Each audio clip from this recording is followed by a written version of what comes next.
Sec, what was the reaction of the president when he learned about the resignation of Secretary Babe Singson from ICI? Napag-alaman naman din po na dahil sa kanyang concern sa kalusugan ay nagpasabi na po siya na sa kanyang pagbibitiw at dahil nga po magaling po ang si Secretary Babe Singson, pinakiusapan po sa pamamagitan po ni Sec Vince na kung maaari pa ay manatili pa siya.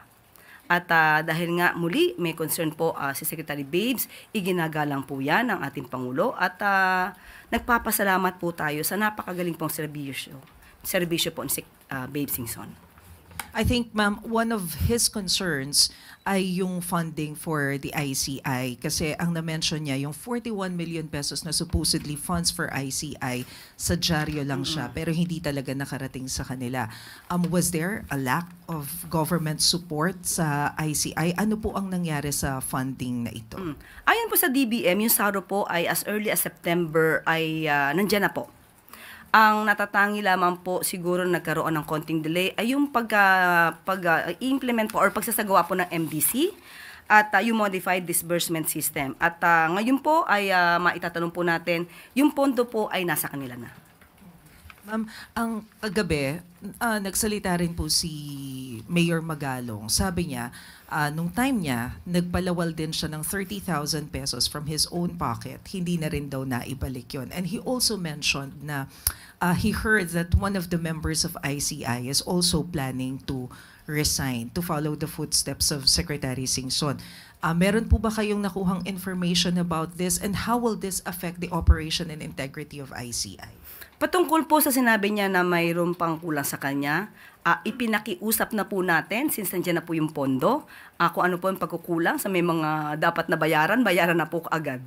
At hindi po naman nagkulang ang Pangulo dahil lahat po ng kailangan ng ICI, lahat na maibibigay na tulong po na manggagaling po sa Pangulo, iyan po ay ibinibigay.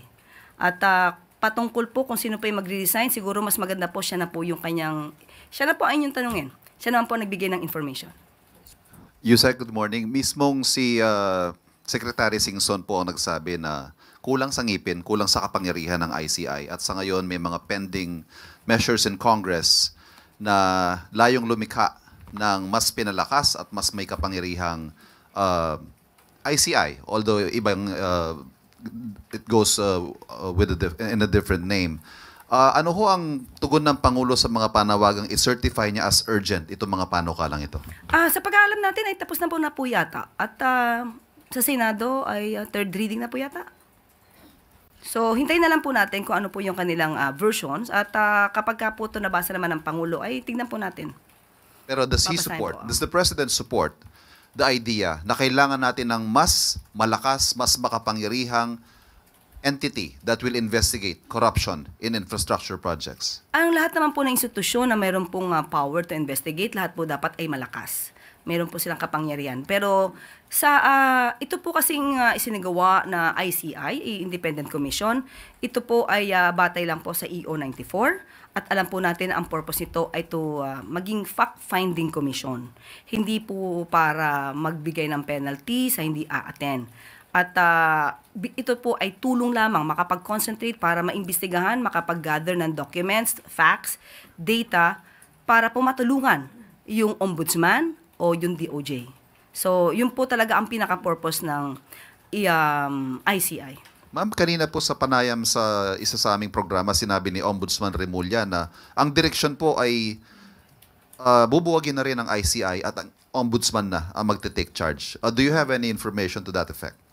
Sa ngayon, hindi po ako makakasagot patungkol po dyan at hindi pa po rin namin pag-uusapan patungkol po dyan. But since nga po, nandiyan naman din po ang ombudsman at napaka-active din po nila patungkol po sa usapin ng mga anomalyang flood control projects, maaari pong maging ganun. Pero as of now, wala pa po tayong pinakadetalye. So, ano mang update patungkol dyan.